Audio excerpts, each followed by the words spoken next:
Друзья, программа выздоровления отличается тем, что мы стоим на позициях того, что человек должен жить в социуме, не прятаться от него, а находиться в социуме, возвращаться туда, зависимый должен возвращаться с инструментами для того, чтобы, применяя принципы новые, которые он получил, применяя во всех сферах своей жизнедеятельности, достигать хороших успехов в социальной жизни, быть социально ответственным человеком. В чем проблема у зависимости? Человек вообще по своему укладу существо очень социальное. Да? Мы живем в различных группах, живем в различных социумах, начиная от лестничной площадки, заканчивая страной или каким-либо сообществом. И жизнь с себе подобными очень важна и очень сложна для человека, и он учится этому в течение всей своей жизни. Зависимый человек, он просто выпал из этого обучения, он выпал из этого общения и фактически занимался асоциальным поведением и делал поступки, на которые общество вынуждено было реагировать. И все больше и больше и больше вытеснялся им сначала маргинальные круги, а потом и совсем субкультуры, такие как, допустим, преступные сообщества, которые занимаются преступной деятельностью. И мы базисно и основательно стоим на том, что человек должен возвращаться в социум и занимать другую нишу и жить в социальном окружении.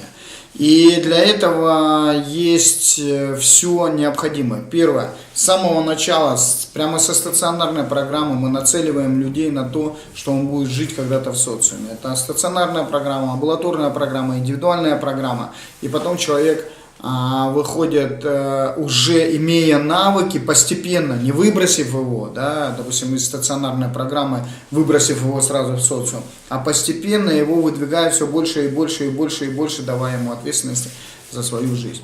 И инструменты для того, чтобы не вернуться в употребление или чтобы не было рецидивов, это, конечно же, программа выздоровления. Это, конечно же, посещение групп анонимных алкоголиков или анонимных наркоманов. Это, конечно же, служение на этих группах, потому что важно отдавать. Это, конечно же, работа по программе шагов, 12-шаговая программа. Это, конечно же, иметь наставника. Это, конечно же, иметь людей, твоих поднаставных, которым ты помогаешь, и быть в процессе этого. Это не обременительная программа. Это программа, которая требует не так много времени, но которая с маленькими действиями изменяет людей и помогает им из той личности, которую мы с вами разбирали в психическом аспекте, в измененной, изменяться дальше и быть социально ответственным, и быть прежде всего ответственным за свою жизнь. Потому что есть два пути. Первый – это зависимость. И если мы думаем, что зависимые люди могут поступать по-другому, мы ничего не знаем о зависимости. Зависимый человек может только употреблять. Как бы он ни напрягался, что бы он ни делал, о какой бы силе воли мы ни говорили, он будет употреблять. И это зависимость, потому что если бы он мог не употреблять, она бы не называлась зависимость, или это не было бы хроническое заболевание.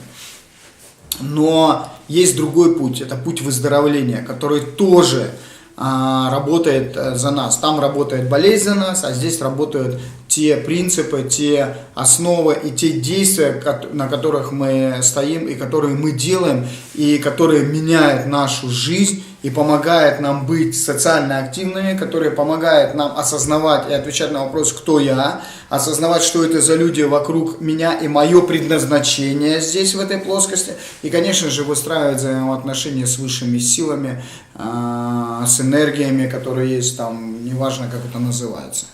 Так что все инструменты есть, и есть четкий алгоритм для того, чтобы не возвращаться и быть счастливым в течение всей своей жизни.